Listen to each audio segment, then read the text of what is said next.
Yes, guys. So, welcome back to the Pro Talk podcast. Today, we've got probably someone that doesn't really need much of an intro, Mr. Kuba Cielen. Did I say his second name properly right?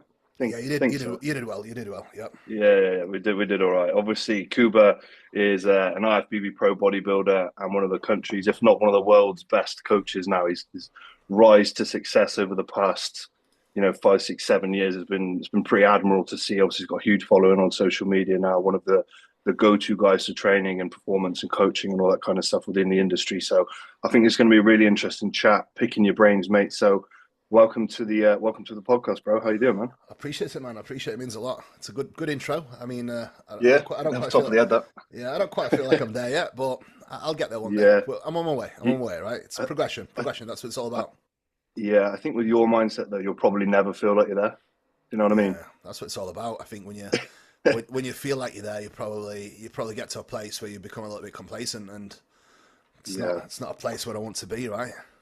100%, mate. Like you say, once you reach the one goal, the next goal is already there, and you're working towards it. Whether that be bodybuilding or coaching or whatever else. Obviously you've got the gym and all that kind of stuff as well. You've got the business ventures. So, I mean, firstly, there's quite a lot of avenues I want to go down with you because obviously you do have many strings to your bow. You're not just the average bodybuilder, and obviously on this kind of podcast, it's Pro Talk podcast. I'm talking to a lot of pros, but I feel like you've got, I don't know, like I said, just a different depth of variety in terms of what you bring to the table as obviously an athlete, but also as a very high level coach as well. And I think we can learn a lot from you and just the way you conduct yourself in terms of your daily processes and things like that. So we start off with like bodybuilding itself, like your own bodybuilding, before we move into the coaching and routines and whatever else.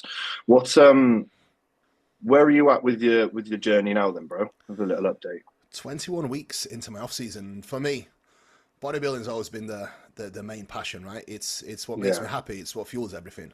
So if my bodybuilding's going well, everything else around me is also going well. Mm, So that's the thing that I need to protect the most. And I know a lot of coaches always say like you can't do both, you can't do this, you can't do that. But I think I am probably living proof that you can do that. The only issue is it's like I wouldn't be able to do that if I wanted to work with 300 people. So I only work with the amount of clients that I know I can handle without any yeah. stress. And to be honest, even when I retire, that will never change because I never want to put myself in a position where something I'm passionate about turns into a job. And Yeah. coaching is a passion. I like coaching. Like Yeah. it's not really just something that I'm doing to just as a job. That's not it's not my job. And I Yeah. never want to look at it as a job. But the same with bodybuilding, right? It's a passion. It's not like for me, if it was just about placing or trying to earn money from bodybuilding, I wouldn't be doing this. I am doing this because I enjoy it. It's what actually drives me and it's fulfilling. I love that, Most bro. I people think most people don't understand it because people that haven't really found a true passion in life, they won't be able to relate. They do not know what it's like to wake up excited to start your day. They do not know what it feels yeah. like to look forward to something as much as I do. Training is a highlight of my day. Eating the food is a highlight of my day. Being diligent with my routine is a highlight of my day because I know all of these small little things that I do within my day-to-day basis are only going to make me a better athlete. Mm, And unless someone has been in those shoes and feels like that about something, it could be anything, could be music, could be MMA, could be anything. Unless someone has felt this way about something, they just won't be able to relate. And the issue that we have with bodybuilding in this day and age, everybody wants to be a bodybuilder, but nobody's actually prepared to bodybuild. And I mean bodybuild. When yeah. it comes to eating the food, when it comes to having self control to not eat what you shouldn't be eating, or having Mm, even self control to simply put your daily efforts into making sure you get in bed on time, making sure you train on time, making sure that you actually put effort into the gym instead of doom scrolling halfway through your sets. Like, bodybuilding mate. is not an easy thing to do. If you do not really have much of a passion for it, you are going to struggle. So this year again is all about self development and progress for me. I'm 31 years old now, so I'm not the youngest, but I'm also not the oldest. I would love to be able to do this until late 30s, and I'm confident that I can probably do this until late 30s and still be relatively unscathed or as healthy as I can be. As we both know, bodybuilding isn't really the healthiest of endeavors, but we can make it as healthy or unhealthy as we want with not just the supplement side of things, but with small little things like what we put in our mouth and what we consume, both mentally as well, what content we watch. I mean, it all really plays a massive role, not just on your physical health, but your mental health. So for me, this year's all about progress. I feel like every year I do make a substantial amount of progress, and that's for me. It's not for placings, it's not for anybody else. It's while ever I am still fulfilled from the day-to-day process, while ever I am still fulfilled from doing the off-seasons, doing the preps, I will continue to do this no matter where I place and what I do, because it's not what it's about for me. Like, I love this, and whenever I love it and I have the passion for it, I will continue to walk down the path. And look, yeah, I also understand that I won't be able to do this forever. And understanding that I won't be able to do this forever, I am willing to give my all effort into this now, because I'm not getting any younger. Years are passing by, and there will come a time where I won't be able to do this at the level that I am right now. And with that in back of my mind, it shoots a rocket up my backside. Bro, doesn't it just, man? It creates more urgency. It creates so much more urgency where you know that every single day counts. And you cannot get these days back. And understanding that, oh man, I never want to get to 38, 39, 40 and get to a point where, for example, when I turned 40, it's my last year competing, I do not want to get to that point and then look back and think, what if? Could I have done better? Yeah. Have I left something on the table? And even if I'm still a shit athlete by then, it doesn't really matter. I am the best version that I could have been. And with that in mind, I will be satisfied with my career. And I feel like there's so many bodybuilders, right, that get to that age, and I can probably name a few, like Chris Cormier, for example. He knew he could have been Mr. Olympia.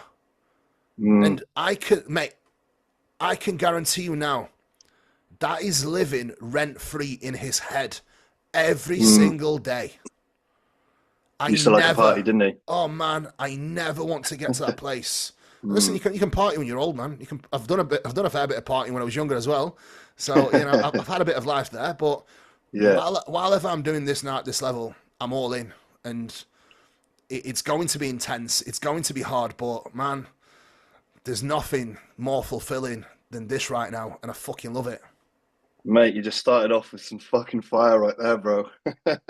That shit like gets me fired up hearing you speaking about it like that, because like when you can feel someone's genuine passion as someone who is also passionate about it, you're like, fuck yes, like you get it. Like I know you get it, obviously, but that I think for other people to hear you talking about it like that, it just shows them like, fuck, like he actually just loves the fucking game. You just love the game, and that's what it is, right? And I think we can probably go down the training route a little bit, because you mentioned about how, you know, you're getting older.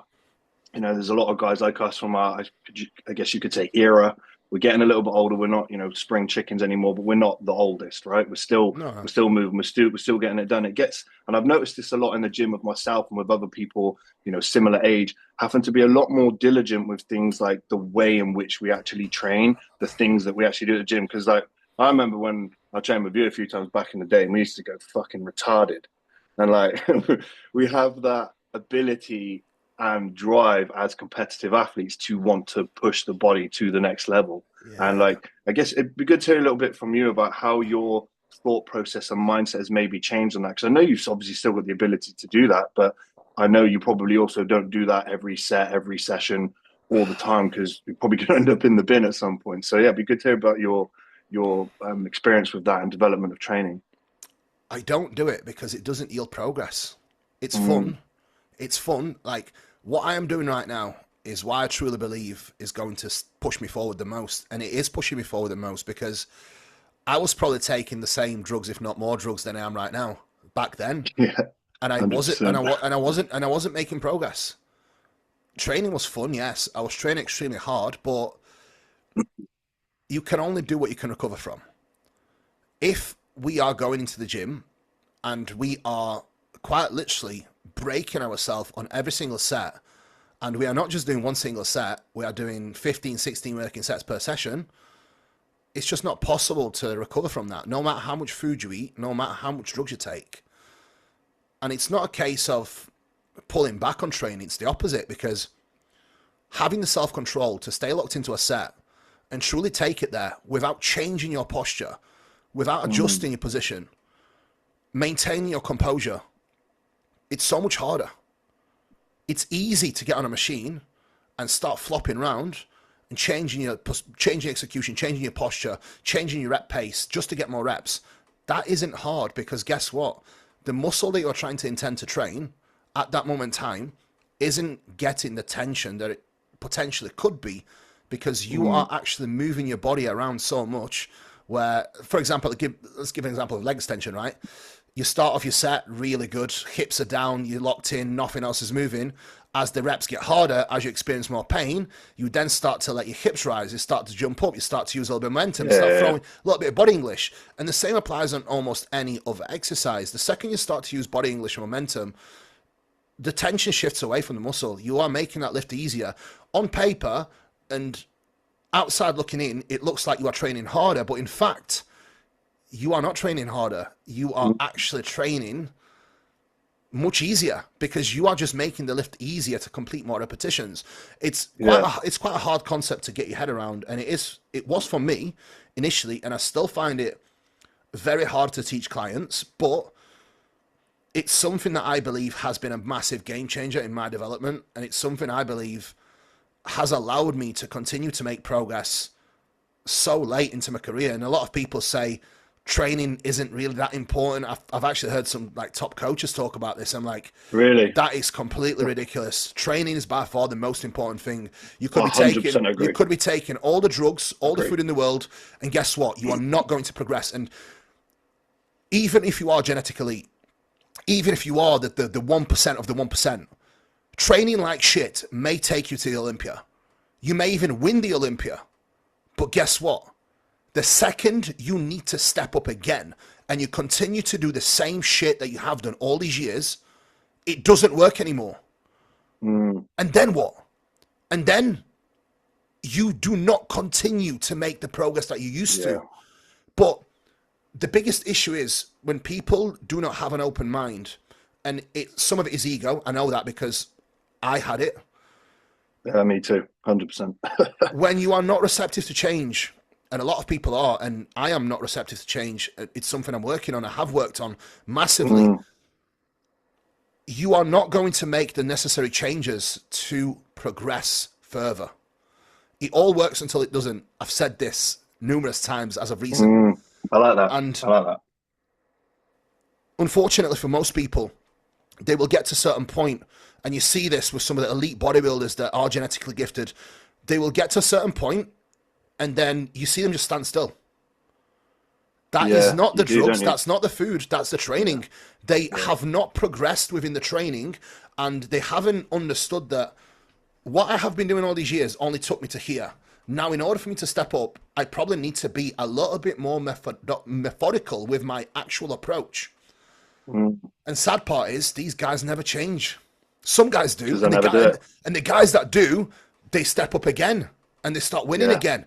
But the guys that never do, they just fade, and they just continue doing the same shit, or even get injuries when they do get a little bit older. And you see this with so many, so talented guys that have won the Olympias, won numerous pro shows.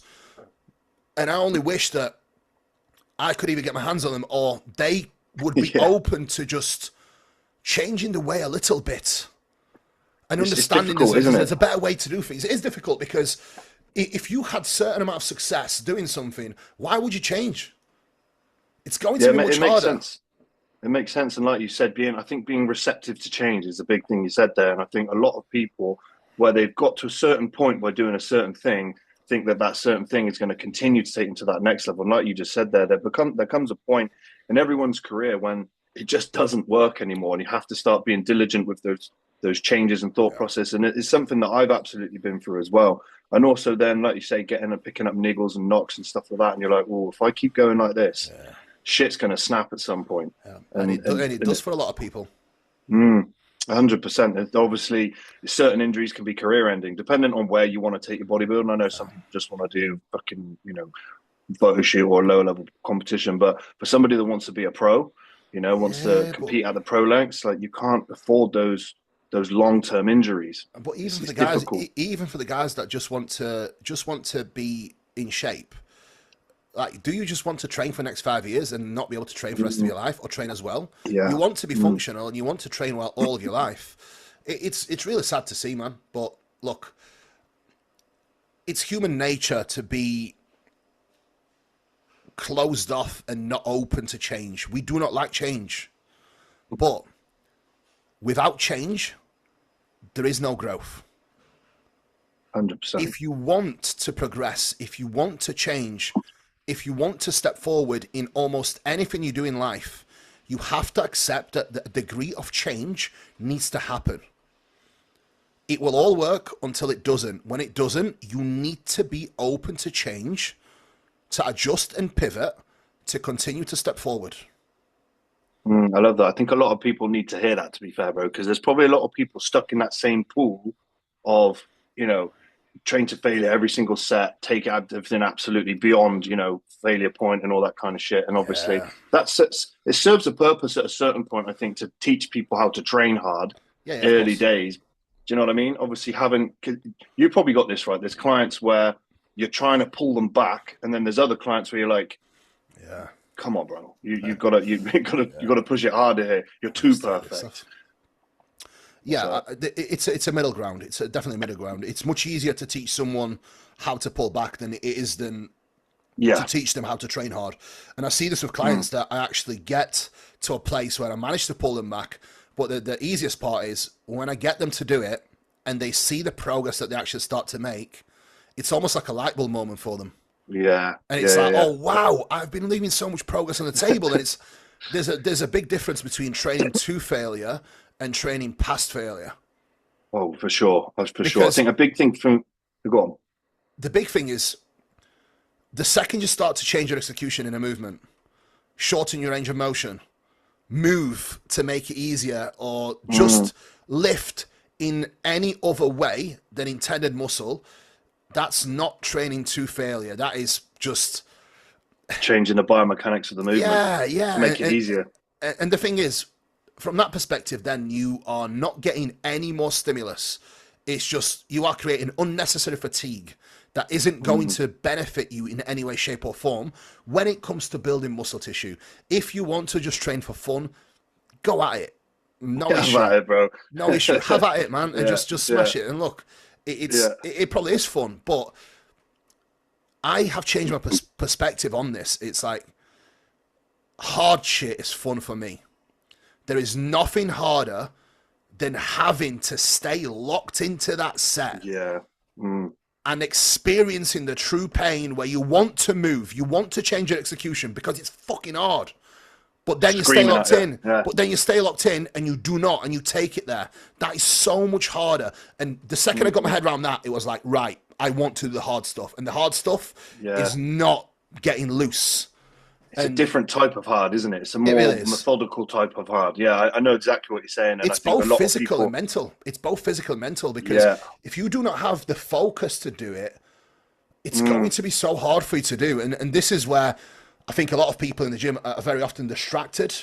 They are not actually present on training. They are flicking through the phone, flicking on Instagram.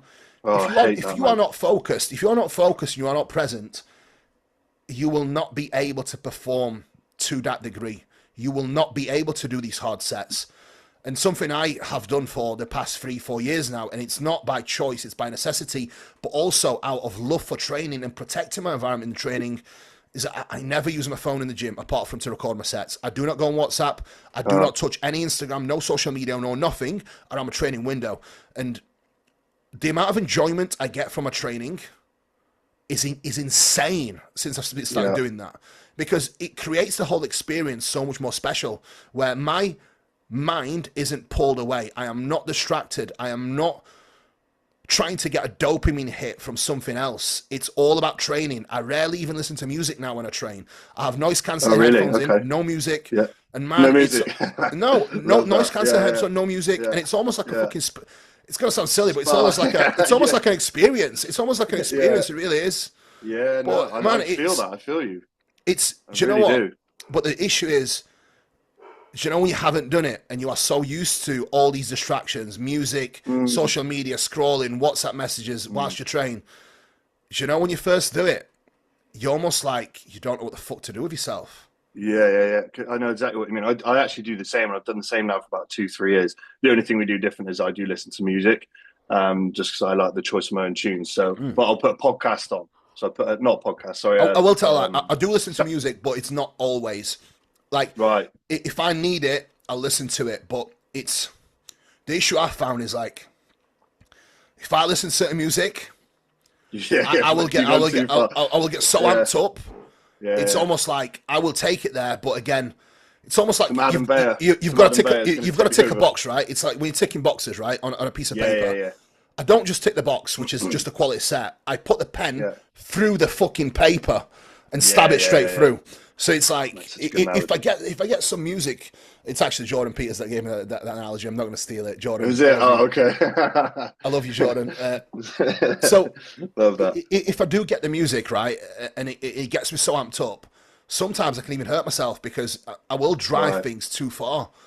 But man, it's the one thing I love about Dubai, for example, is like there's no music in the gyms. Right. Man, okay. I love it. I love that. It's just there's something beautiful in like the sound of just the plates or sound of the machines. Do you know when you hear that drop, you hear the pin drop, or you hear some grunts, you're like, oh man, this is so fucking good. Yeah. But listen, each to their own. These are just the things that get me fucking going. And it's just like sexual preferences, right? I mean, I like feet. I like feet. Joe likes feet. Not everybody likes feet, right? How I get off on something, fancy, right? I get off on something is going to be very different to how you get off on something. You know what I mean? Yeah. Look, what's your triggers? What's your cues? I love that, bro. That's jokes. Yeah, so I think, like you said there, just almost sometimes the training itself is obviously incredibly important, but it's everything that you do around it to put yourself in that optimal mindset and optimal physical position to produce that type of session that you want to repeat each time. And repeatability is a big thing, isn't it? Like I've seen you mention before many times about coming in, having kept your variables exactly the same. Like if someone's training is slipping a little bit, well, you're training, you're not getting weaker. Maybe you've only had 2 meals today, or you've only drank a liter of water, or you've not slept enough. And let's talk about that, because you're huge on your routine, keeping everything the same, and which I fucking love. And let's talk a little bit about like what you do to kind of replicate things day to day to make sure you get the most out of your journey, shall we say. Discipline equals freedom.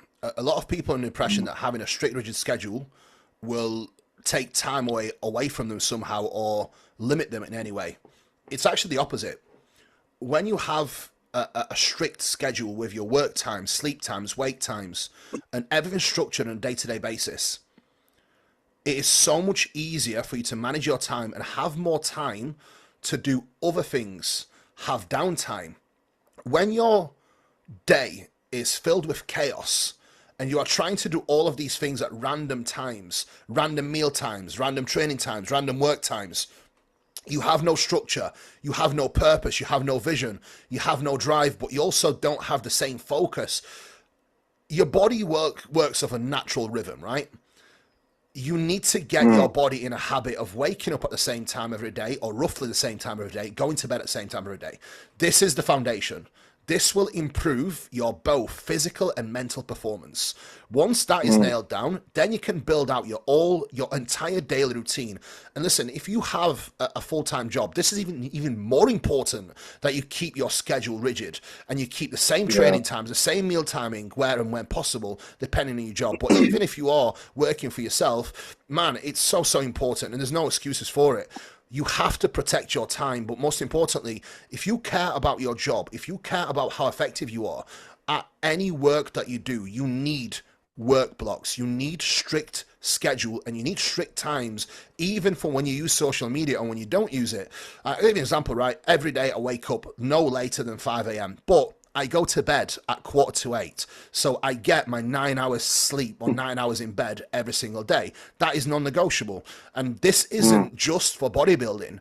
I need that time in bed so I can wake up and mentally I can perform for my clients and all of my responsibilities, because I need my cognitive function to be on point. If my sleep is impaired, my cognitive function, my ability to break things down, my ability to interpret data, my ability to relay feedback is not going to be the same. I love that, mate. So talk me through a typical day in the life of Kuba then. What, like you said, times you get up, what your work blocks look like, how do you structure your day? Yeah, this is going to be very different to some of these guys that do biohacking or give you these fucking stupid tips on how to maximize your day. I literally get straight out of bed. I have my supplements and I have 300 mils of water by my bedside. I'm jumping out of bed every morning. I take my subs. Drink my water straight away. I go straight to my office. I put the lights on. 30 minutes to an hour power work, depending on what I have for the day. And depending on what day it actually is, sometimes longer, sometimes less. But a minimum of 30 minutes of hard tasks or hard check-ins to box off first thing in the morning. And what's your time from waking up to being sat in front of the desk? 4 minutes. Fucking hell, that because you see so many like morning routines, do this, that, and the other, and it's like you've done 2 hours before you've started doing any work. Bullshit. No, I wake up, I will drink my water or sip it, drink half of it at least, take my subs, wash my face, and I go straight to my office. Nice. Okay, so you've got everything ready there to go from the night before with regards to your supplement pot, your water. So all you have to do is wake up, bang bang, wash your face, brush your teeth. My morning starts the night before. I don't even brush my teeth until I've had my meal one. My morning starts the night before. So everything's ready. All my food is ready. Everything's ready and prepared for the following day. Yeah. So I wake up in the office, get my work done, straight downstairs, make my coffee, make Meg's coffee, get my rice out of the rice cooker, portion out for my actual meals, put the meals away, get last meals ready, and then I'm cooking my breakfast, portion of the breakfast, and that probably takes me all in 15 minutes. Straight on the treadmill, 20 minutes power walk, straight off the treadmill, meal one goes down about 6:30. 6:30 roughly, 6:45 latest. Finish meal one, prepare rest of the bits ready, intro workouts, etc. Another 10 minutes, 5-minute power walk, back in the office for at least a 90-minute block. So by the time I hit 8:30, I have pretty much, with exceptions like today when I'm doing a podcast, but again, that's accounted for. It's a Sunday. It's a much easier day for me where I don't have as much to do, especially in the morning time. So most of my work's already boxed off before we jumped on the call. Brilliant. So I'm back in the office after meal one by 7 a.m. 7 a.m. until 8:30, I'm cracking on with work. 8:30, meal two, 5-10 minute walk, back in the office. And again, another 90-minute block. And when I am working, I am not using social media. I do not go on Instagram until my work is completed. And a lot of my clients actually notice this is I won't go on social media or Instagram until about 11 o'clock. That's probably like the earliest. I don't touch it. My rule is this. That's brilliant. All of my clients are replied to. All of my check-ins are completed before I even touch social media. That's a good rule. It takes your brain away from everything, doesn't it? It takes your focus away. You start procrastinating. Yeah. And the level of focus that I can sustain entire morning is insane. I also have my office is just for work. I do not do anything else here. Work and learning. Whenever I am working, I have my lights on. That's another cue for work. Whenever I'm working, I sometimes put my stopwatch on. I've got like a little work block timer here. If I ever need it, that's sometimes goes on as well. And this definitely works a treat. And when I am doing my client work, a lot of people tend to think that multitasking is a good idea. It's just not. Multitasking doesn't get you anywhere. So, bro, we're blokes, mate. One thing at a time. One thing done well. Whenever I am doing check-ins, nothing else exists. I am not trying to do any replies. Check-in time is check-in time. Check-ins are completed. Then I do form clips. Then I do client replies. But also, when I'm walking on the treadmill every single morning, I'm not just twiddling my thumbs. I'm already working and doing client replies. Yeah. So Just like every people have minute, messaged you and you're just yeah, responding. every Yeah. minute of the day is accounted for. The only time where I won't Nice. work is in 20 minutes, 20, 30 minutes, I'll eat meal two. After I've eaten meal two, when I take my 5-minute walk up the lane, I will not touch my phones. I don't take my phones with me unless I'm vlogging. Right. Like I am today. Okay, I'll got just you, got you. vlog. So I do have these times where I mentally decompress. And I think that's extremely, extremely undervalued. And I think where a lot of people leave a lot of progress on the table, leave a lot of productivity on the table is they will often do a check-in. They'll check Instagram, have a scroll, back on the check-in.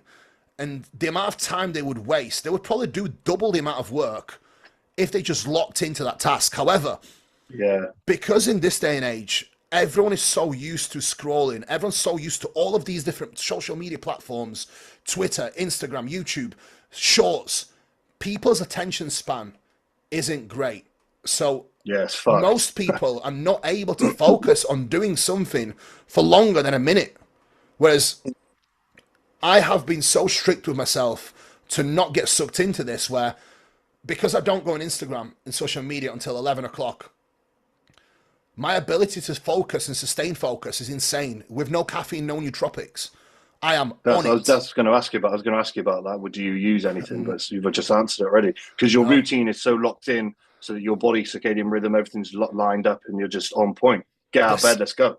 The second I love sit in this chair, the second I sit in my office chair, it's like my body already knows what's happening, and what's about to go down. But also, my brain is already programmed to know when I am in this chair, when I have these lights on, when I have this screen in front of my face, it's go time. So habit stacking, isn't it? Habit stacking. Your body knows. Let's Absolutely. go. Work time. It's so undervalued, and you cannot replace that sort of habit stacking with any nootropic, any stimulant, any drug. No caffeine can do that for you. You need to put proper habits in place, structure, and you need to build out an environment for yourself and your goals, an environment that's conducive to your goals and your job. Like, this is my office. I'm not going to put shit here that's going to distract me. I'm not going to sit here and scroll on my phone and use social media and all that bullshit, because that's just not the place. Yeah. The second Do you have your phone with you? I used to have to put my phone away when I wasn't able to do it. Right. But now you've got the ability to have it there and not even look at it. I can literally have my phone here and I won't even look. Okay. And I assume you've got WhatsApp on your laptop for work, and like that's just there for work then. I literally have on my phone, on my computer, just check-ins, just my sheets. Yeah, nice, perfect. WhatsApp for my clients, and just my clients. I have a work phone that literally only has WhatsApp, nothing else. Yeah. Oh, nice. So when I'm working, there's nothing else on it. So my clients will send me links over to like Instagram and stuff. I'm like, guys, I can't open this because I don't have the ability to on a work phone. Sorry. Yeah. And guess what? Sometimes it's like you can't, and I won't, because that's just my work phone. It's just for work. It's just for my clients only. And having that sort of routine and separation, man, I can get so much more work done. But the quality of my feedback is so much higher, and the level of focus and devotion I can give to clients is so much higher as well. But having that gives me the ability to finish my work on time, which means I have that window of time for training that is just for me, and I don't have to do any work around that time because it's already completed. Yeah, and then you're going into your own training, not thinking, oh, fucking, I've still got 10 check-ins to do. I better get back after and crack on with work, because you've already done it. You've been up early, diligent, finish your work. So what happens then after you've had meal one? How does the rest of the day go from there in terms of going into training and stuff like that? Meal one, 5-minute walk, back in the office, work block. Meal number two, 5-minute walk.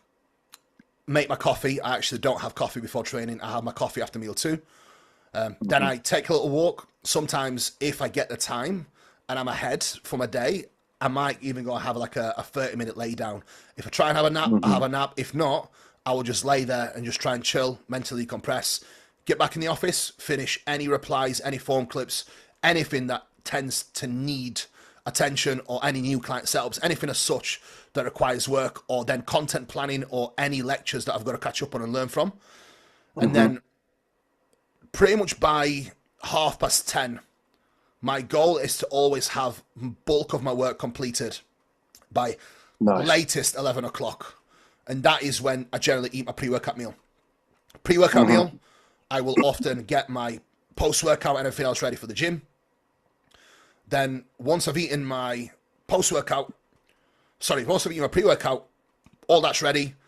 Back in office maybe for another 30 minutes to do some client replies. And then that puts me around 11:45. I set off to the gym at like 12 o'clock. So I've got probably good 45 minutes before training that is just solely focused on me getting my head in the game for training.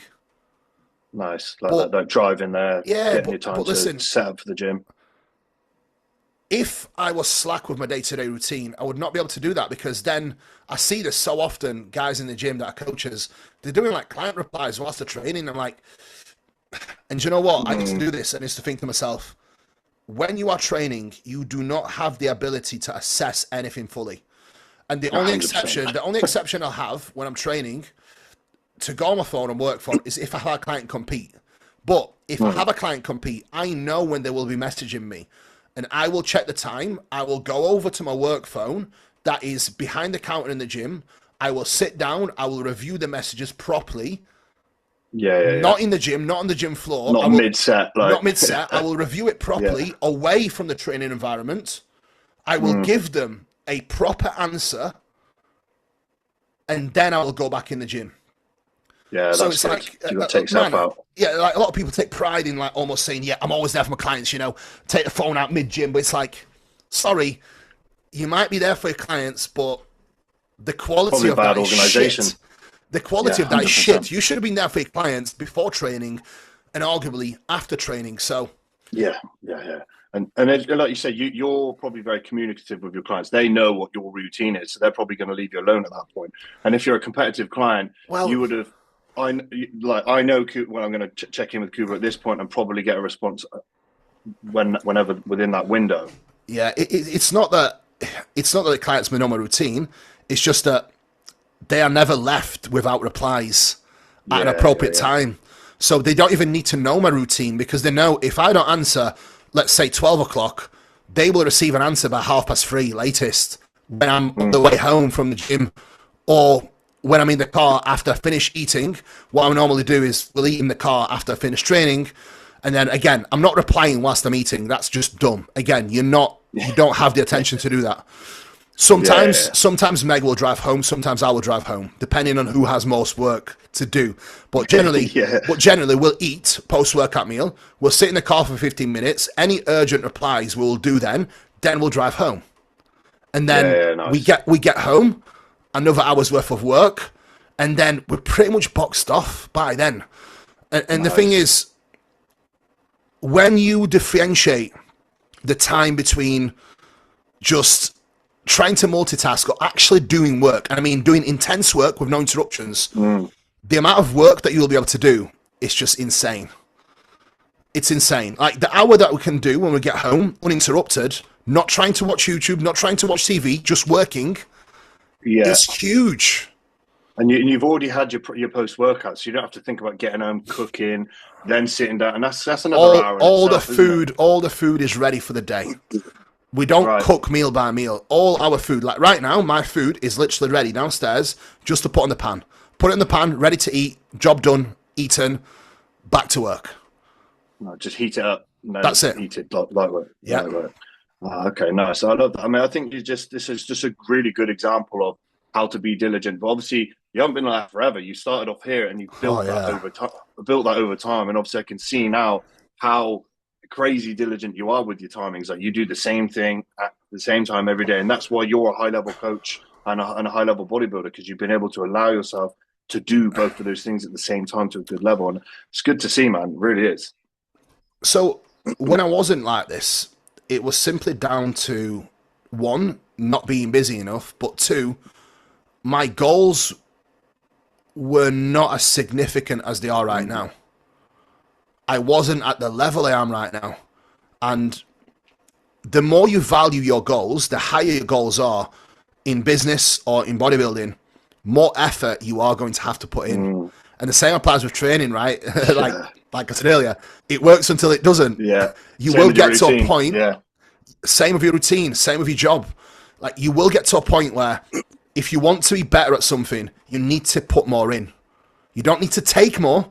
You need to put more effort in. And that effort may be refining your execution. That effort might be improving your day-to-day routine, improving your time management, improving your sleep times and wake times. It's endless. Like, the amount of opportunity that you have to develop and grow and progress is endless. And I see so many people leave so much on the table. And look, I understand it's hard, but man, it's like, very often I'll have guys that want to be a pro, or want to, you know, do well at pro shows and have all these goals come to me, and I will hold them to that standard. And then when they understand what kind of standard that actually is, they've got a massive reality check, and they will either do it and get the progress, or they just break, and that's completely fine. If you come to me and you have a certain goal, I'm going to hold you to that standard. But if you're not prepared for that, I'm not going to drag you there.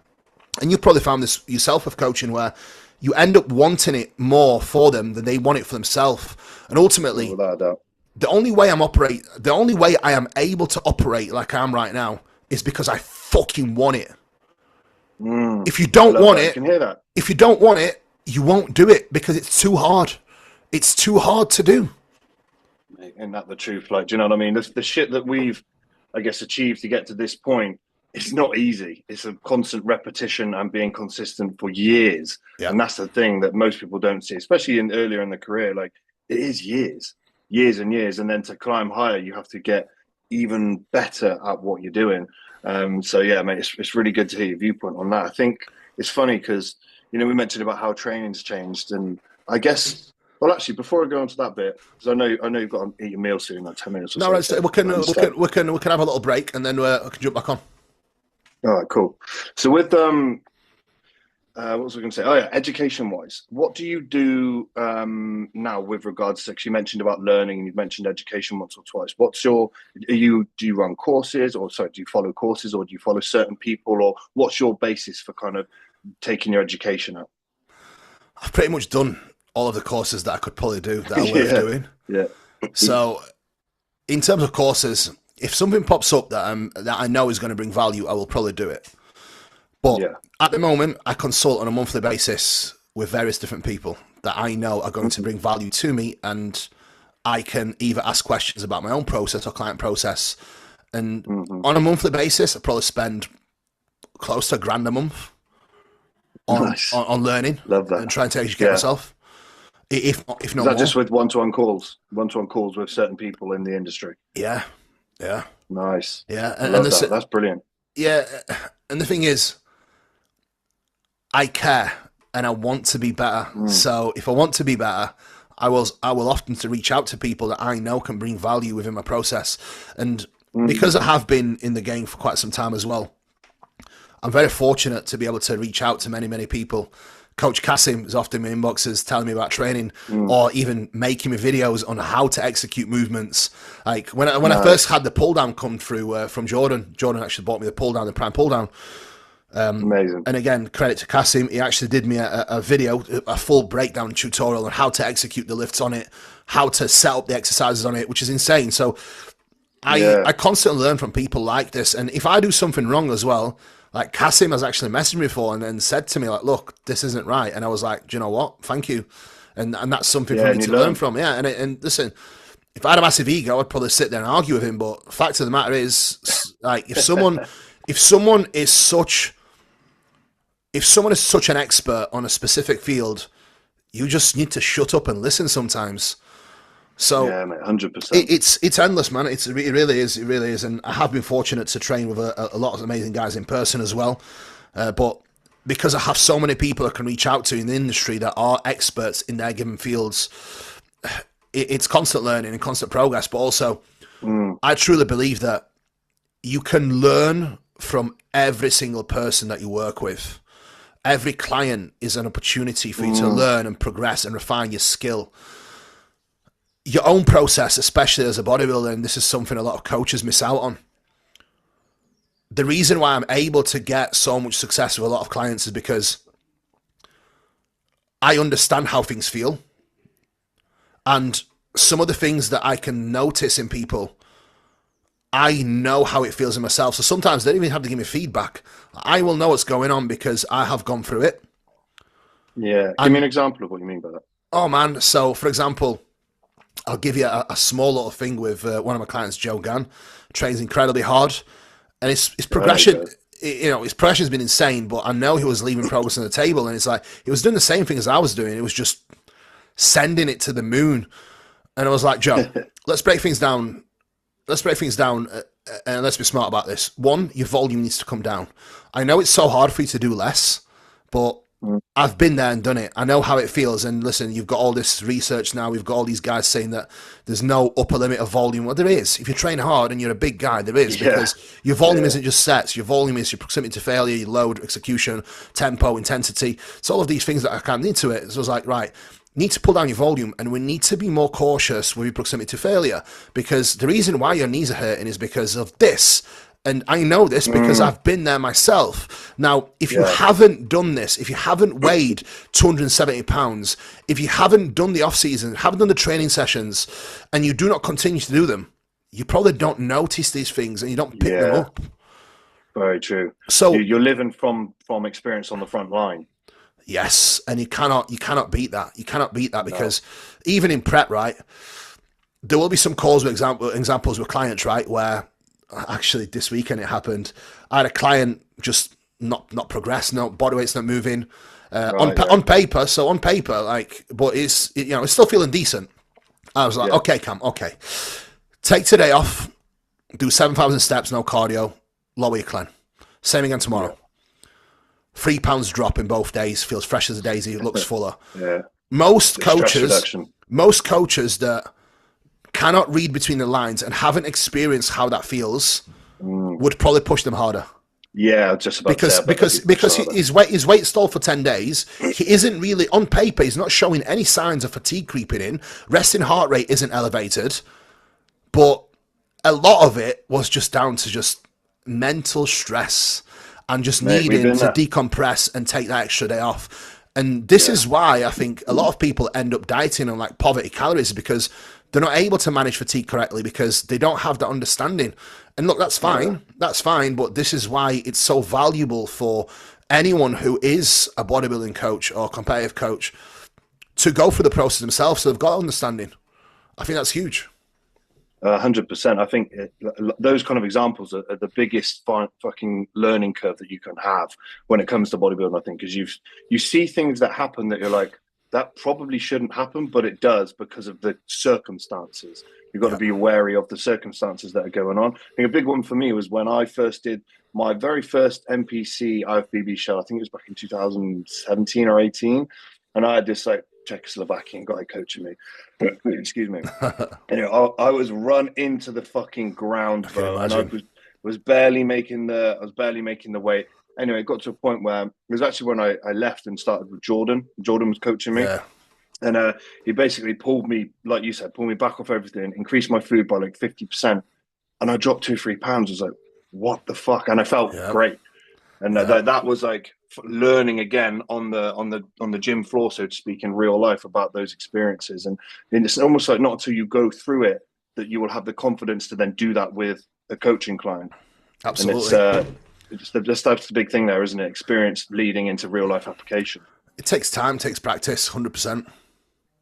Like you said, making coaching calls that are they're not risky because you know they're going to work, but the old you might have thought, I'm not going to do that in case it doesn't work. Why would I pull him back when I want to get him leaner? I should push him harder, right? It's almost counterintuitive, but it really isn't, because it's not just a case of forcing your body. Your body has to go with the flow, and the same applies in the off season.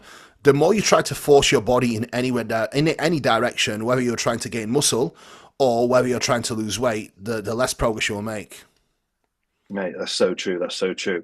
With I wanted to ask you about pro cards and stuff nowadays, right? What's your, because you hear a lot of people saying now it's well easier to get a pro card now, but then again, there's a lot more people. So what's your views on it? Do you think it's easier to get a pro card now or harder? Maybe not compared to when it was one a year. Obviously, it was harder then.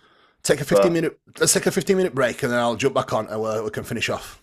All right, Sam. How do I do that? You So can just pause it. pause the. Yeah, yeah. You can pause the recording just on the Yeah, record button. pause recording. Yeah, yeah. You can click on more, Hold on. and then it says recording, pause, Recording settings. Oh and no, you that's click not there. pause. Oh, right. We're back in the game after a short meal break interlude. I think that's a first for me on a pod. Most people just eat in a podcast, but Yeah, sometimes I do. If it was a podcast where there's like four of us, I would just eat on the podcast. But if it's just a one-on-one, yeah, it's gonna have to be an interval. So I do apologize, but yeah. needs Podcast. must. That's it. No, normalized podcast at intervals. This is just me actually showing the proof that I practice what I preach, and I'm not just talking Yeah. shit. Yeah, I bet a lot of people do just chat shit about what they do, but yeah, you've quite literally just proven you do it. Yeah. Mealtime, got to stop. Love that. Well, I think just before the break, before the interlude, we were talking about pro cards, weren't we? Because obviously, you're high level coach now. You've got many clients, and I imagine you've got lots of guys who are trying to turn pro and get the pro card.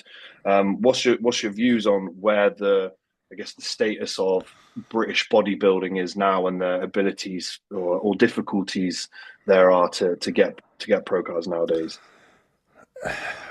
When people say it's so easy to get a pro card and pro cards are just getting handed out, I will often say, where is your pro card, my friend? Yeah, my mate, innit? Like, where's your Do, Bugatti? What colour's your Bugatti, bro? yeah, what colour's your Bugatti, mate? Now, listen, was it harder back in the day? Yes, absolutely. Is it still hard to attain now? Yes. I am working with some incredible talent that still haven't got their pro card. There is still incredible guys that are still amateurs out there that haven't won a pro card. Is there certain shows that you can potentially go into and win because the lineup isn't great? Yes. Does that make it any less deserving? No. You still have to put the work in, you still have to diet, and if it was so easy, well, why doesn't why doesn't all of these guys have a pro card when there's still so many incredible amateur guys that just don't have one? Because there's always someone popping up that is just that bit better. And you are an incredible athlete, right? And look how long it took you to get your pro card. And I won my pro card probably prematurely, definitely prematurely, but I still beat a really good guy to get my pro card. Yes, lineup was shit. There was only a few people in the show. Doesn't matter. I still won, and I still beat a guy that won his pro card literally 3 months later in a big lineup. Yeah, So exactly. doesn't matter. I won. I got a pro card. Now the difference is, it doesn't really matter if you got your pro card or not. What matters is what you eventually do with it, and whether you have success in a pro league that year or 5 years or 10 years down the line. Doesn't really matter. You've got to go at your own pace, and you've got to understand that people just develop at different paces, and that's fine. Bodybuilding isn't like any other sport, right? It's boxing, and sometimes an underdog can just get a lucky shot in, and that's it, game over. With bodybuilding, it just doesn't happen. You don't get a lucky shot. No. It's a process that takes years and years of just pure graft to get there.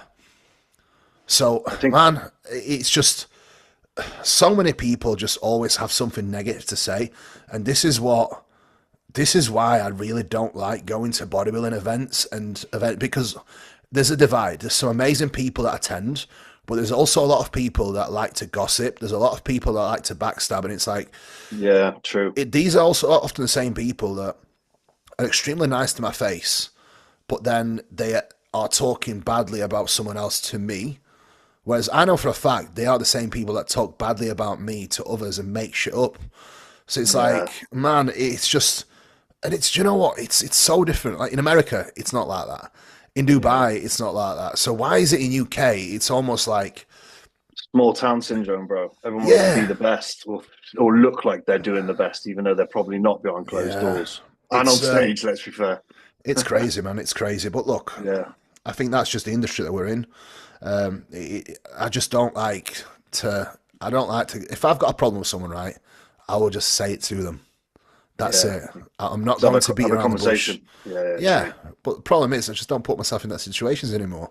This is Mm, why it's like I will go to like main events and main shows. Like there was an event yesterday I went to, but I try not to because I just don't want to be in an environment that is mm, just that isn't positive, and very often mm. it isn't I because saw you. I saw your clip yesterday actually that got posted on the BTS page about not surrounding yourself with negative people. And I love that. And it kind of is an epitome of everything you've just said, really. I think because negative people can just put you into a bad mindset and pull you away from your routine and your right doings and things like that, right? it happened yesterday. I was Really? there.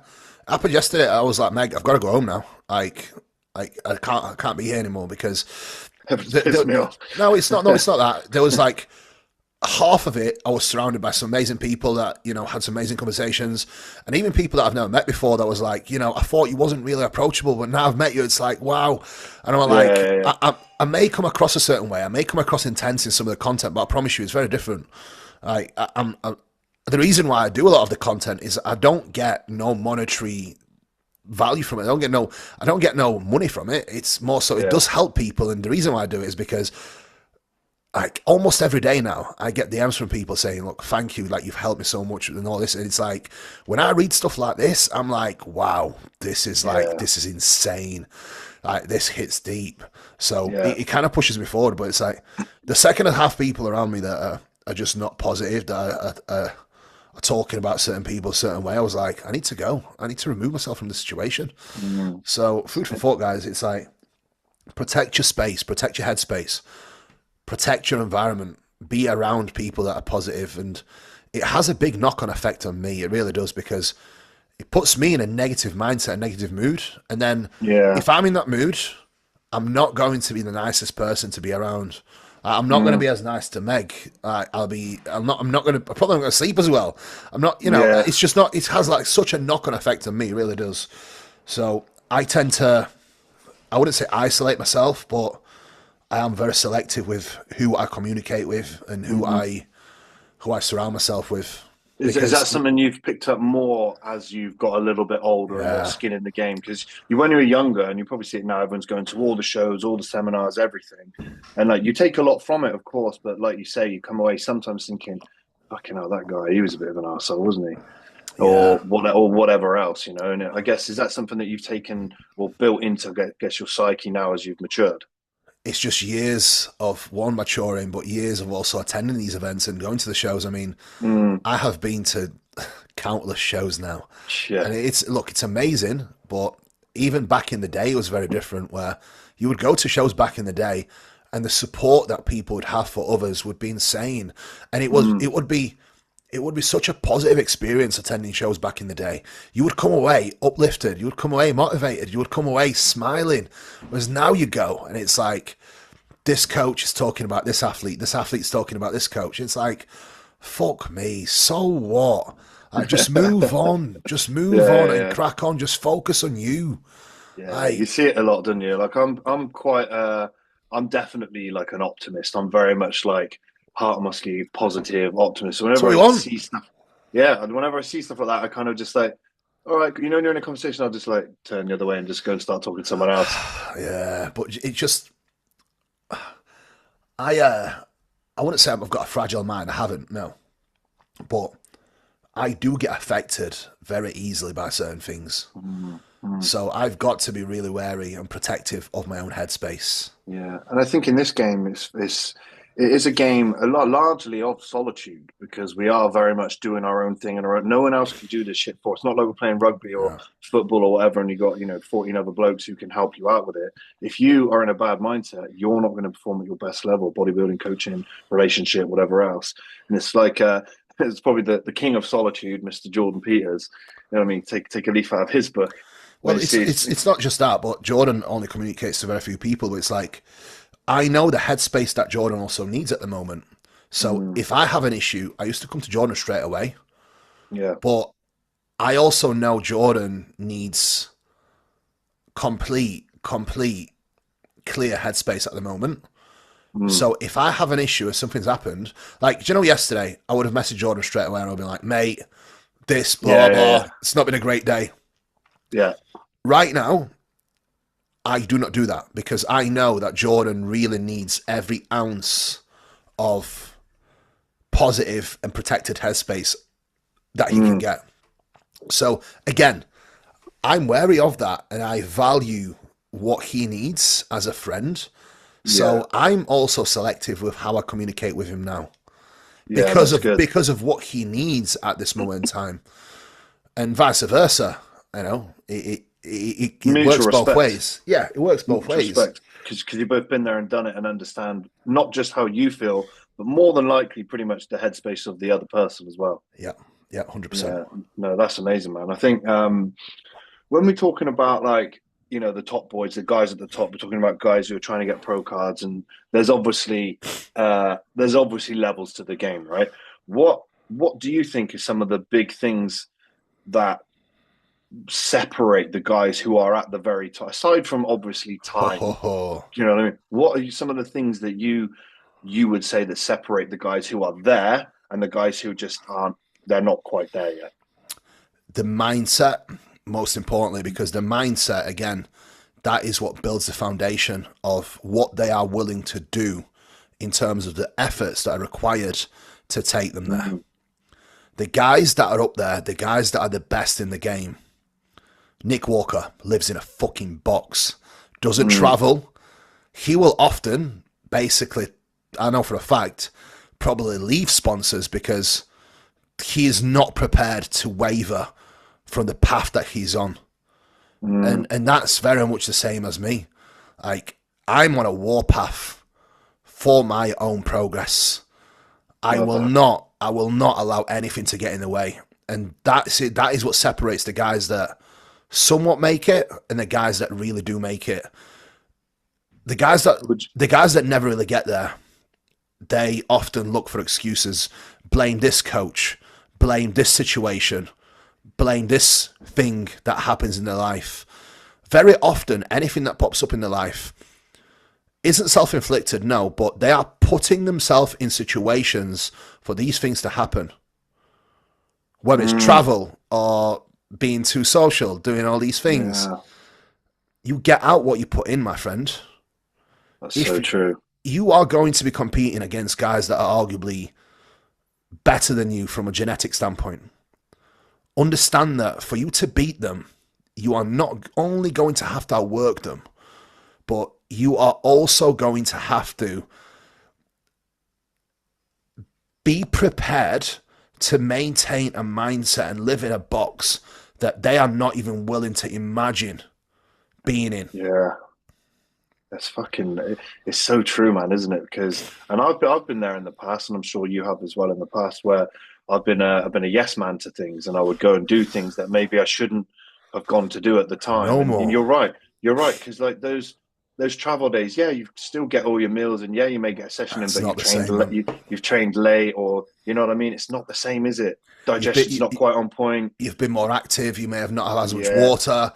yeah, It puts strain on your body, and especially mm, when you're so used to just being locked into your computer, locked into your environment. It isn't. It's not the same. Like a lot of people think they can do travel, they can do all these things, and still be a great bodybuilder. Listen, if you want to be a great bodybuilder, let me break it down to you, and let me just give you the sad, honest truth. You need to it's that be honest truth. you need to be very comfortable with living a very boring, mundane life. Mm, If you do not enjoy repetition and living the same day over and over, if you're not that type of person, if you don't enjoy it, you mm, probably need to reconsider your goals because you are going to struggle.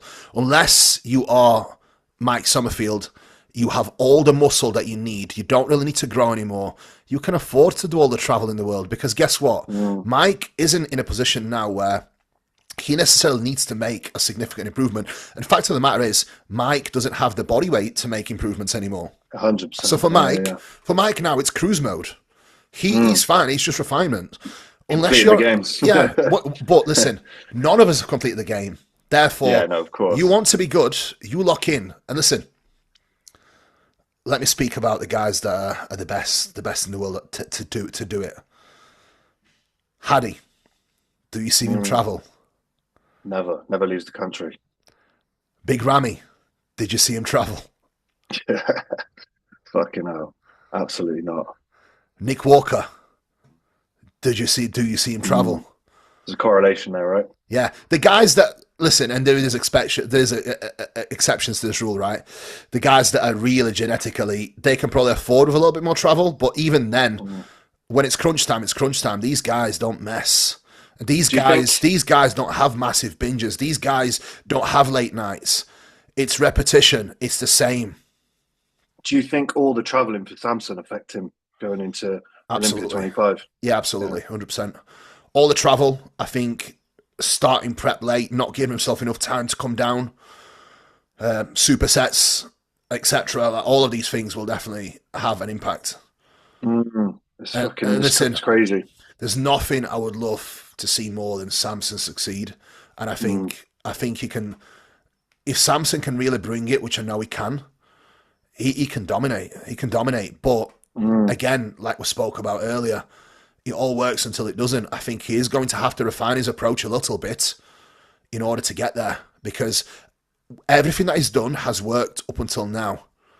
And now it's going to take something a little bit different for him to not only get in the shape that is required, but also retain the muscle to get in the shape that is required. Do you have any thoughts about what that could be, or some kind of inkling in terms of what direction that would look like for him? Simplifying the training, where Samson trains incredibly hard. He's such a hard-working individual, but I think he needs to be basically reined back a little bit, where this is what we are doing, this is what we stick to, this is the volume, that's it. We focus on, especially in prep, we don't focus on trying to do pump work, we just focus on staying strong and holding the muscle tissue. So volume would probably need to drop a little bit. And this would look different for Samson. He would need to keep his rep ranges a little bit. Still, I wouldn't take the approach of me training the way I train for Samson, but I know what would work incredibly for him. And listen, this is going to sound ridiculous, isn't it? Where a nobody like me saying no would work well for Samson, but not at all. I know a thing or two about training, right? And I have seen it with some of the guys that I've worked with and had the pleasure of working with that are genetic marbles, and I've seen the results with them. Yeah, I think for Samson, it would honestly take just scaling back on some of the training, and I think giving himself more time to diet, come down slower. Instead of doing a 16-week prep, I think a 24-week prep where, one, he comes down slow, gives himself ample time to refuel, but also gets ready and in shape nice and early and feeds into the show from like 2 weeks out. And doesn't try to peak in peak week. A traditional peak week for Samson, I don't think is a good idea. I think for Samson, getting ready early for 2 weeks out and then eating into the show, dropping fatigue, lowering clen, lowering his cardio, removing cardio, just giving his body that breathing space to just fill out, fresh up, and just walk into the show as is. No carb up, no cutting water, no bullshit. Yeah. I think it would be insane. But that's what I'd love to see. But listen, is that going to happen? I don't know. And who am I to talk? Like, I'm just a nobody sitting here giving my opinion that's unsolicited. But I also, I would love to see that happen, because if Samson could do that, I really believe he could reign, and he would be unstoppable. He would be unstoppable. Man, I'd love to see it.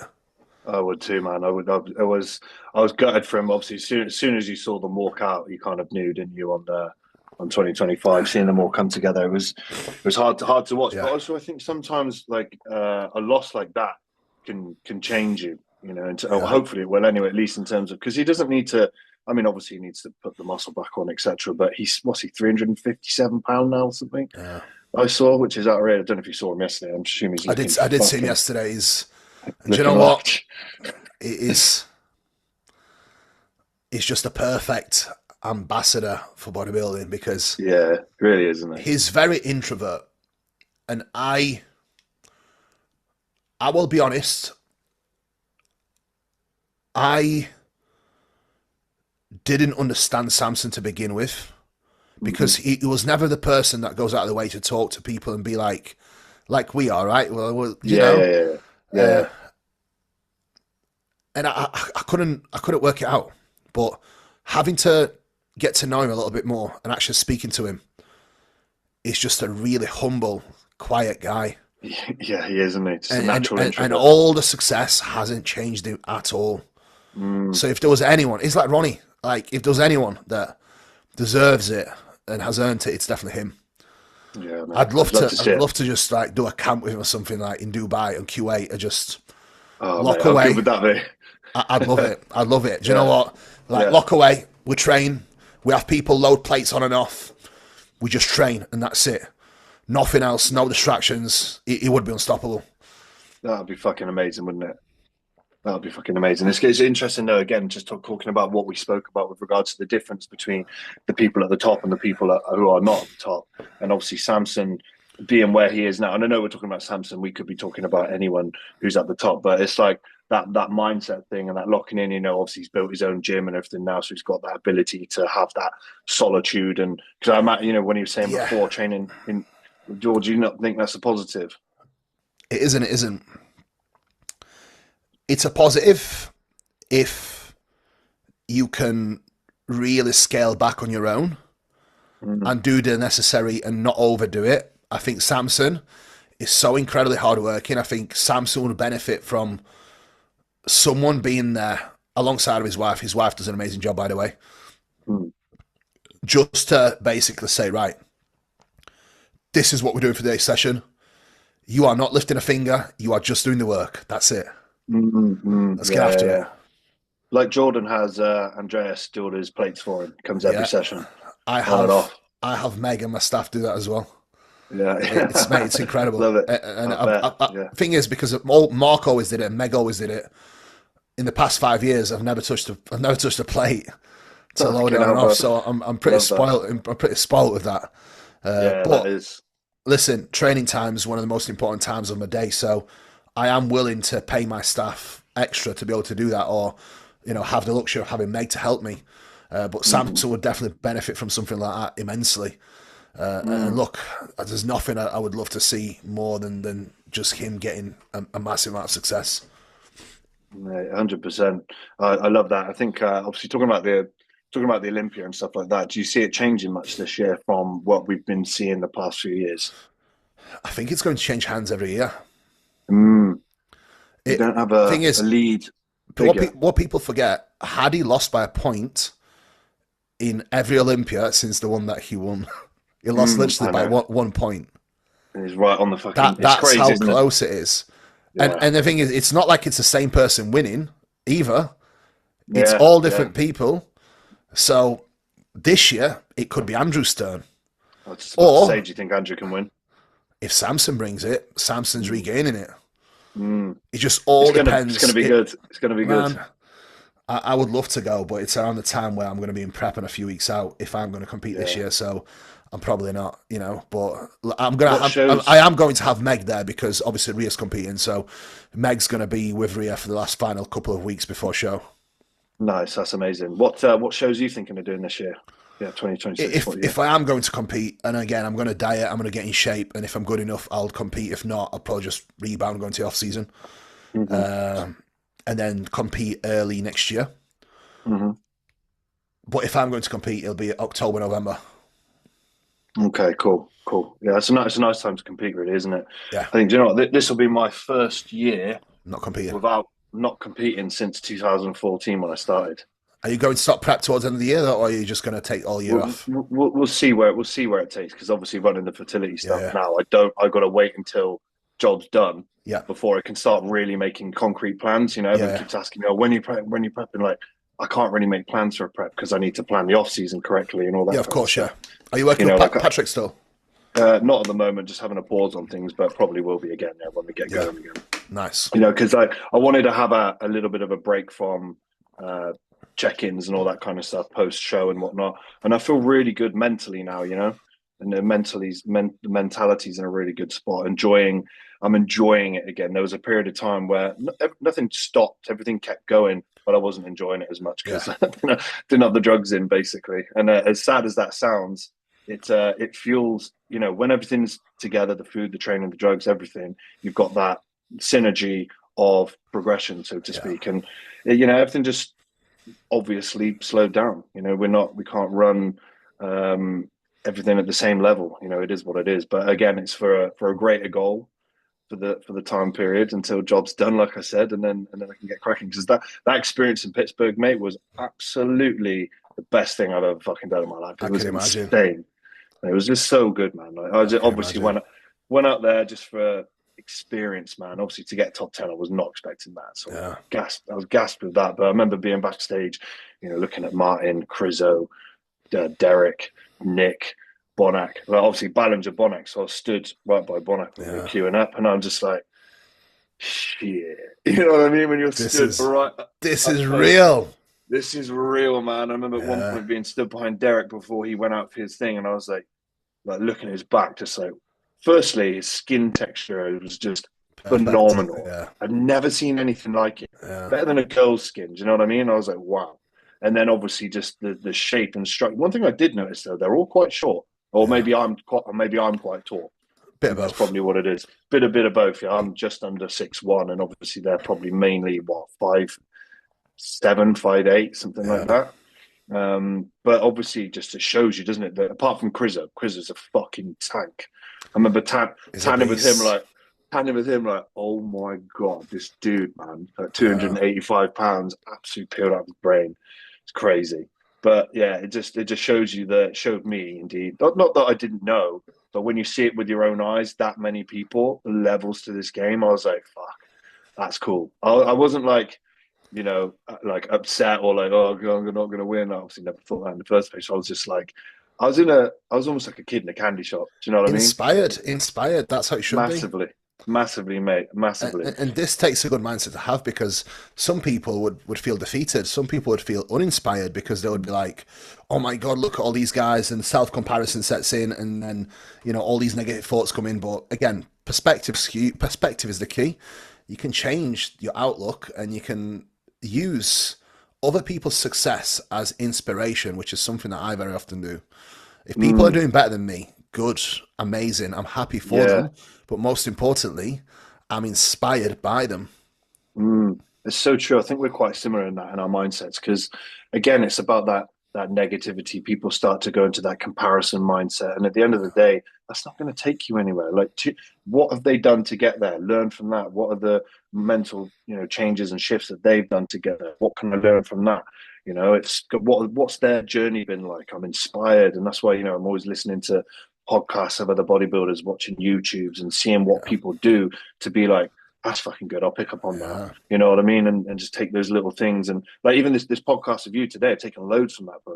Like how your routine. Like I knew you were diligent, but fuck me, bro. That is some crazy shit. And I love it. And I'm definitely gonna tighten things up a little bit my end with regards to that. So it's all learning and improving and all that kind of stuff. So no, I appreciate you being open and honest with everything, as you always are anyway. yeah. If you listen, if you can tighten things up a little bit, it's not just going to directly translate to you being a better bodybuilder, but you will probably have more time to spend quality time. And I mean quality, uninterrupted time with your wife to be, where you can Mm, just chill out, not have to work whilst you're sat together, and just yeah. have quality time together. So not only it's going to make you a better bodybuilder to a degree, but also it'll probably improve your relationship too.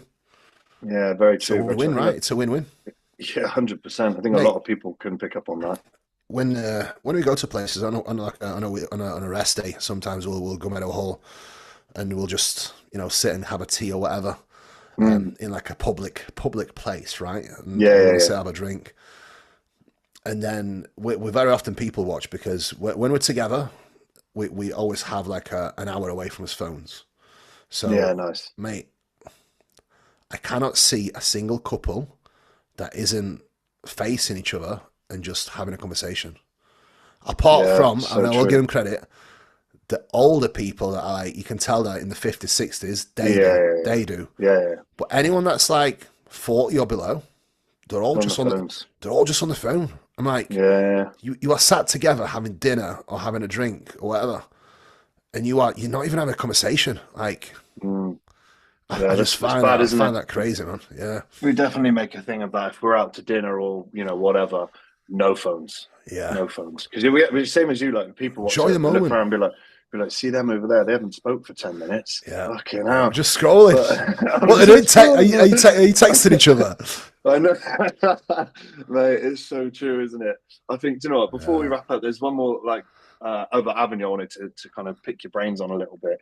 And that is the drugs, the PED side of things, and obviously we've got the rise and the surgence. Obviously, they've been about for a minute, like peptides and all that kind of stuff. And what are you seeing with regards to the change in PED application and people wanting to do peptides and all these kind of stuff? What's the kind of trends that you're kind of seeing at the moment and how you do things? I mean, I think everyone's taking a bit of a kitchen sink approach at the moment. Oh, I know. Everyone's taking every peptide, every PED under the sun. And I think, look, all of these things can definitely have application. And I think context is the key. And I think devil, as always, is in the dose. I think some peptides can be incredibly useful and they can serve a purpose, but again, probably not at the doses that are recommended very often and durations. So for me, not much has really changed. Drugs are very, very simple. You need a certain amount to grow based of the level that you are at and based of your previous use or based of your individual response. And again, the selection of the drugs will be based off what you can tolerate, both physically and mentally, based off your blood work. I mean, if someone has high hematocrit, it's probably not a good idea using EQ, is it? Yeah. If someone that blood pressure up. If someone is known to be able to convert highly to estrogen and they accumulate body fat easily, they're not really lean, probably not a good idea to run high testosterone, right? So you've got to make logical decision based off what you actually see, based off someone's goals. But like all of these peptides can definitely have a purpose and a use. Like I'm definitely a fan, and I think utilizing them in a periodized fashion, which I do and have done, can work incredibly well when it comes to not only, to a degree, improving the process with fat loss, energy levels, improving mitochondria, but also improving lipid panel to a degree and improving your blood work. So yes, they can have a place for sure. Are you seeing a lot of people like, and I've seen this a fair bit with my clients and people online. It seems like, oh, you know, I've got slew in, I've got NAD in, I've got MOPC in, and I'm like, you're focusing so much on this, you're not actually doing the fucking work. Yeah. So do you know what I mean? The biggest issue with all these things now, right, is people will often rely on improving the mitochondria without actually doing what improves your mitochondria from a lifestyle perspective. A lot of people try and rely on these tools when the sleep shit, nutrition's dog shit, routines all over the place. The best thing that you can do to improve your mitochondria is improving your sleep. When your sleep is dialed in, your mitochondria function will be improved. Therefore, whenever you do layer these compounds in on top, that is when the true magic happens, when you are already optimizing your mitochondria function.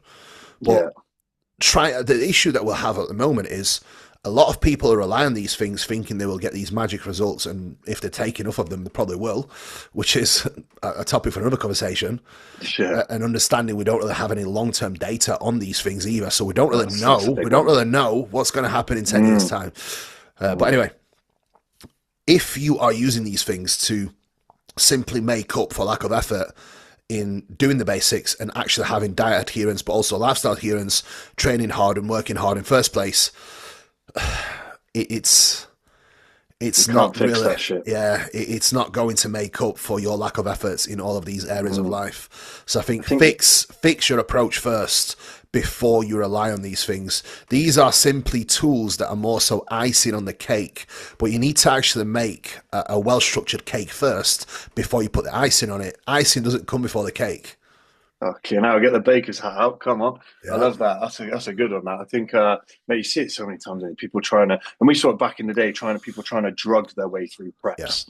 And I've probably done it myself. I've done it myself, you know, running fucking high amounts of training and things like that. And I think that those days are kind of gone now, aren't they? I mean, I'm sure there's still people that do it. But sure people do it, man. Of course, like all the American coaches are still 10, 15 years behind, so it's still all happening in America.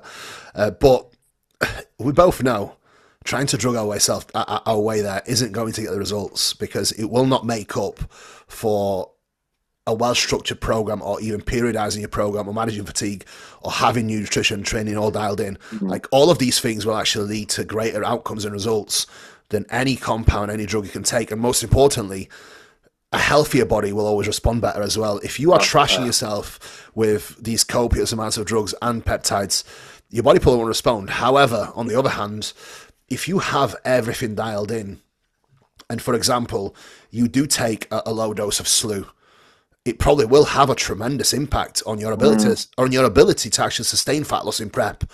Or on the other hand, even periodized in an off-season phase, it may give you an opportunity to extend your off-season through improving your triglycerides, improving your LDL, and improving your nutrition partitioning, and improving your insulin sensitivity, where you are not only more metabolically flexible, but you are more efficient with utilizing the fuel that you are eating. So but if you are not dialed in, you probably won't get the benefit from it. Yeah, ducks in a row first, and then have a look at the fun stuff. Yeah, it makes a lot of sense. But everyone's nowadays just wants to chuck it in and take the easy way. But no, it's good to hear. I mean, I kind of knew your mindset would be in that place, but I think it's good to other people to hear that and to be like, get your building blocks and foundations in place first, and then, like you said, it will work better anyway. It's not going to really do a lot if you're doing it and everything's fucked to start with. You're sleeping shit, your digestion's through the floor. Less is more, quite literally, as well with it. I mean, there's people that are using grams and grams of SLU. I mean, crazy amount of milligrams of retatrutide, which I'm not really on board with, having to trial it myself and used it with numerous clients. It's not really something that I've done an experiment myself with it that I haven't really noticed any real improvements from it. And I definitely won't use it again, just because of how much it impacted my resting heart rate and how much it impacted my sleep and my digestion at a very, very low dose as well. So that's crazy, isn't it? I definitely won't. But again, I know the impact it has on me because I am dialed in. If someone already has shit sleep and they don't know what good sleep is, retatrutide might affect. Retatrutide might make it a bit worse, but it's already crap anyway, so they won't even notice. Yeah, true. So that's funny. Do you see the pattern here? Yeah, I'll make without a doubt. And I think it's funny because you and I, obviously, we've been in the game for a minute since before any of this stuff, and it's like we can already produce the results without it, so we don't need it now. Just like you said, it can be like if there can be a little bit of a sprinkling here and there with certain things to help with X, Y, and Z, then yeah, sure. But I think, like you say, certain people now they're doing fucking peptide only cycles and shit. It's like, what's going on here? So yeah, there's lots of stuff. But it's good. Like I said, it's good to hear you're up. It definitely works. Like, look, it can all work, 100%. And it can all have a tremendous impact. It can really help a lot, but it can help more if you are dialed in. And again, you do not need much. Low doses of these compounds work tremendously. The higher you go, I would argue, the worse effect they will probably have, short-term and long-term. People are probably running these higher doses because they haven't got the foundations in place. Again, to try and drug their way through it, and they'll just run into issues. Obviously, I know this is a very broad answer, but I didn't know how specific you want me to go into it. But that's just more so my broad take. It's good. Without going into specific details on any of these things, because it could be a full podcast go breaking down every single one and going into use on every single one as well. Yeah, no, it's a perfect answer, man. It's a perfect answer. Well, I think we can look at sort of wrapping things up a little bit now. So it'd be good to hear from you. If you could go back sort of 10, 15 years back to when Kuba was a bit younger, or thinking about that younger version of yourself, or another bodybuilder trying to come into things now, what maybe singular piece of advice or small pieces of advice would you give to him to help him step forward? I would try and do everything that I'm doing right now quicker. Yeah.